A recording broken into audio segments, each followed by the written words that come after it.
kind of makes it all make sense for me. That the pain of my past, all of the drug abuse, all the lying, cheating, and manipulating, all the pain I caused others, all the running and the hiding, that today I can be a wounded warrior for somebody else and hopefully walk with someone in their darkest time because I've been there. Hey, I'm Danny. You may be tuning in today wondering, why are we talking about this? Well, here at the Most High Show, we are passionate about having real conversations about real struggles that we all go through. We really believe in the power of Me Too, just having someone come alongside of you and realizing you're not alone in what you're going through.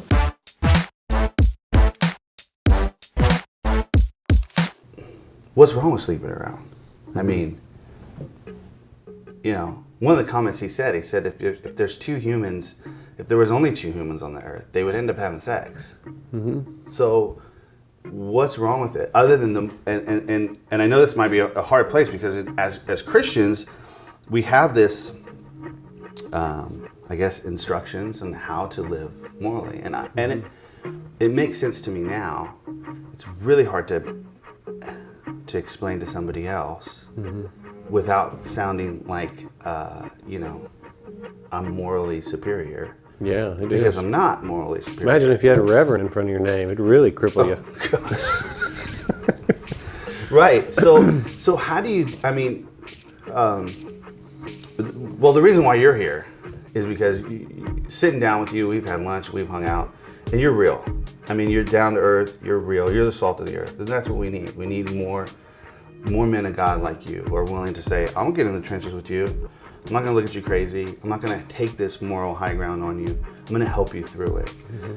So when you're talking about all these issues and you're talking about the process, some people are gonna say, well, that's my process. If it's not hurting anybody, then what's wrong with it? Mm-hmm. Well, he really makes a really good point. And instead of talking in hypotheticals or philosophical, I'd rather talk in real life, what really happens. And in my world, I don't tell people, you shouldn't do this, bad you're not married, and you're single and you're out there having sex with other single people, bad person. I've never told anybody that. Right. I deal with people who have experienced so much pain from it that I'm on the other end of that, helping them kind of recover their life, be reconciled to God, understand that if Jesus was the only man, and we believe this, that ever perfected living, why would I not follow his teachings? Right. Versus my own philosophical slant on things. Yeah. So I'm just going to assume that if one man perfected living, he knows what he's talking about. Yeah. And what he said was, he gives us, the 10 values in the Sermon on the Mount that we should live our life by. I think I'm going to spend the rest of my life trying to live out those values. Some of them effectively, some of them ineffectively, but that's my goal, that's my pursuit. But I deal with so many people, Christian, who have been burned by sex, the abuse of sex has destroyed their family, one of the places that, the best place for a sex addiction therapist to market? Well, the church? No, no, because everybody's acting like it doesn't happen in the church. Right. Gynecologist office, OBGYN. Really? Yeah. You got your face in some Isn't that interesting? office? Put your card. Well, because what happens is she has this rash. And either she realizes I got this because I've been acting out sexually, or I've only been faithful to my husband. Ooh. What is this all about? And this 15-year secret life he was living. Cheater's nightmare. Exactly. And so it's interesting that now that couple, there's no philosophical conversation happening with this couple. Yes. There's only pain. There's anger, there's rage, there's disappointment, there's fear, there's all these things. So I really don't even have time to talk to the single guy who wants to have sex with other single girls about the moral high ground of that. Right. Because I'm too busy doing triage with people who felt the pain of sex. So Jesus really did know what he was talking about.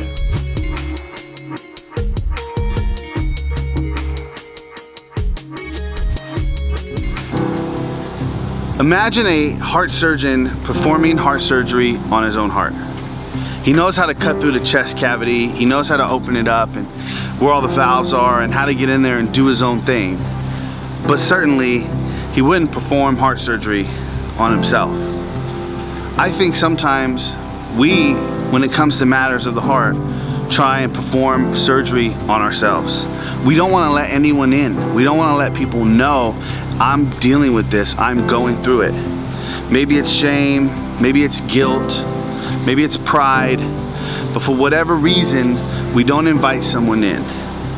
Take it from me, I've experienced the most victories in my life when I have openly confessed my faults to another person who is able to handle it. Another heart surgeon, so to speak. Be encouraged today to live and grow with the Most High. Just when you mention that idea of unhealthy versus healthy and, toxic, all of that. I remember at one point when me and my husband were just dating and I, finally came to terms with the fact that I actually loved him, because it was like a struggle for me to even acknowledge that I would allow that level of vulnerability in my life, right, yeah. to allow someone to love me and let me love them. I remember at one point thinking about, okay, I might really like this guy, I might really love this guy, I might really want to be with this guy, but how can we be together? We haven't gone through any drama. That was the criteria. Oh, wow. We haven't had a serious fight. We haven't tried to maybe fight each other. This is, how do I know we can stand the test of time if we haven't had this turmoil in our relationship? And it's when you start developing unhealthy and toxic relationships with just pain, that you find definition and value in being able to endure pain. Yeah. That's a badge of honor. Yeah, exactly. Especially in the Christian world, it is I can carry the weight. Yeah. And then just be oh, it's too easy. It can't be good. Yeah. And that's it's weird how the pain and the toxicity of certain relationships with anything, how you kind of can get comfortable with that. Oh yeah. Right? It becomes the norm. Oh yeah. Right? Oh yeah. Yeah, you find function in dysfunction. Yeah. You're the doctor of forgiveness? I don't know. Okay, I'm not sure about the doctor. The sage of forgiveness? The patient, The patient of forgiveness. absolutely. But the ability to share with others the power found in the freedoms of forgiveness. Right. And it's not just the forgiveness itself. I always like to talk about the freedoms found in forgiveness. Yeah. That's really what my story and my mission is all about. Yeah. Can you share your story and your testimony in 2 minutes? I can try. All right.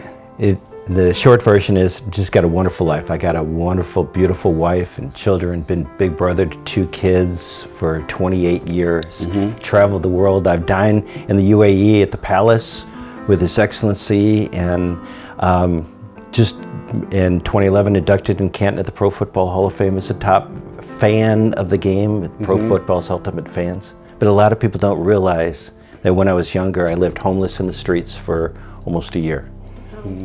And eating out of dumpsters, and know what it's like to dig in there and dig through the top and try and find that good stuff that's in the middle, so you don't want what's on the edge or on the top, with my brother, and the soup line in downtown LA. And I have good memories of it because it was actually better than what I grew up with in Detroit.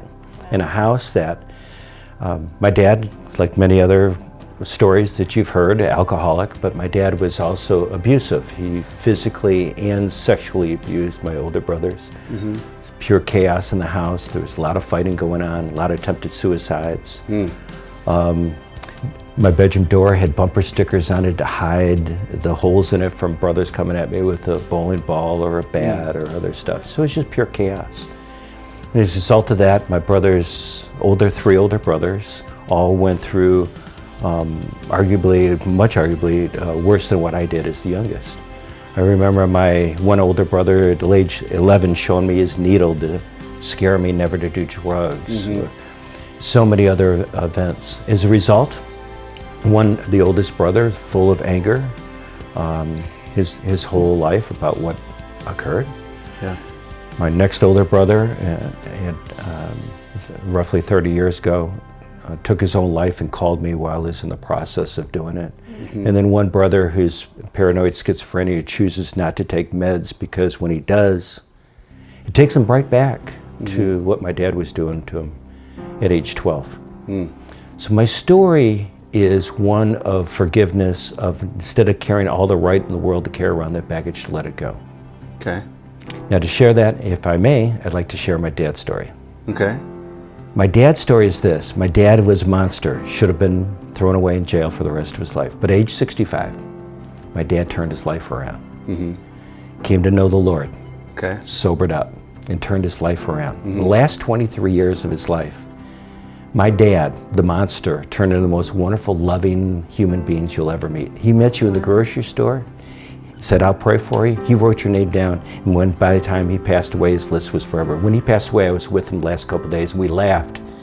Dad, you're the prayer warrior. Instead of, in a couple of days, you're going to be right there with Jesus. Let's handwrite it out. And we hand wrote out that prayer list. Only I said, I want my name on the top of the list. And he hand carried that out to Jesus. I've had two dads, one that was a monster, and one I'm looking up to and want to be like.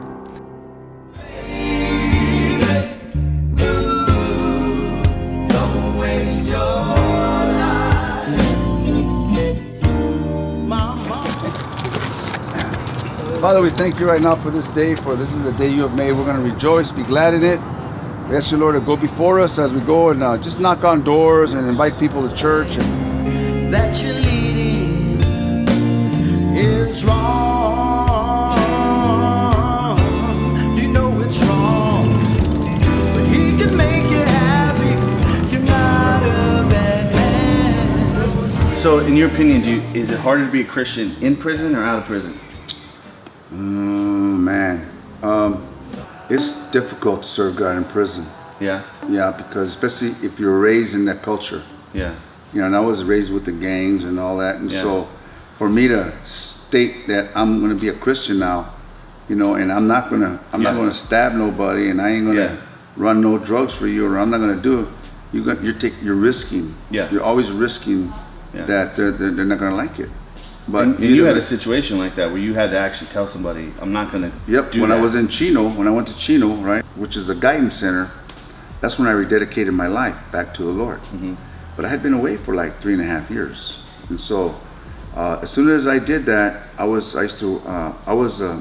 the kitchen, which the guys in the kitchen were the only ones that could go up and down the tiers, like 3 tiers in that prison. They were really, free to do that. Yeah. So everything that needs to be done from the guys, it was us that we used to do it, like Yeah. run this, Yeah. take that to Yeah. another cell. And I just came back and I read, first thing I read was, don't be afraid of him that could kill your body, but be afraid of him that could kill your body and your soul. And so I was going, I get it. Yeah. I know what I had to do. Yeah. So on the bottom tier, it was these guys from the mafia, and then it was guys from the Aryan Brotherhood, and it was an overflow from the Palm Hall. Anyway, it's a long story, but so all these guys are in the bottom tier, and so I had to go. I knew what I had to do, so I was taking a chance, a risk, Yeah. because I wasn't like Bruce Lee or Kung Fu or you know what I mean. I wasn't, I was just a regular convict. So I had to go to each one of these guys and tell them, and this is what I told them. I said, hey, I just rededicated my life to the Lord. He says, and I can't run. I ain't gonna run. No, I'm not running no knives, no shanks, I'm not running no kites. Kite is a little note that can get people killed. Yeah. And so I'm not running no dope, no rigs, nothing like that. He says, I'll run coffee, sandwiches, Yeah. letters, Right. all the normal stuff, but the other stuff I can't do it. Wow. I won't do it.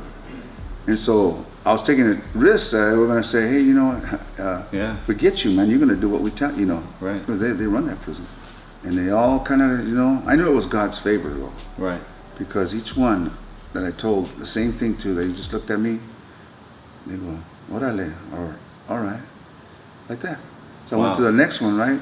And this guy had a big old spider on his forehead, big old dude, man, Yeah. I told him, you might understand. I said the same thing to him. He looked at me, all right. So I like surprised me, right? So I went to the next one, all the way down about 10 cells. They all said the same thing. Wow. That's when I knew it was the Lord had kind of closed the mouth of the lions, you know, like so to speak. Like, yes. after that, we go like this, and then when we get the chest, and then what? One day you'll understand what it means to give your heart to Jesus, just to love. You didn't know I spoke Spanish, huh? Hey, Jesus did the same way. He's the one that showed us how to do it. He went from house to house. He went down the villages. He went everywhere. And so we do the same thing. We just go different neighborhoods that we believe. Like this area right here, this is Oildale. This is like a rough area. So you know, I think that's where the Lord would be at. So that's where we're at. We go where the pizza man don't go.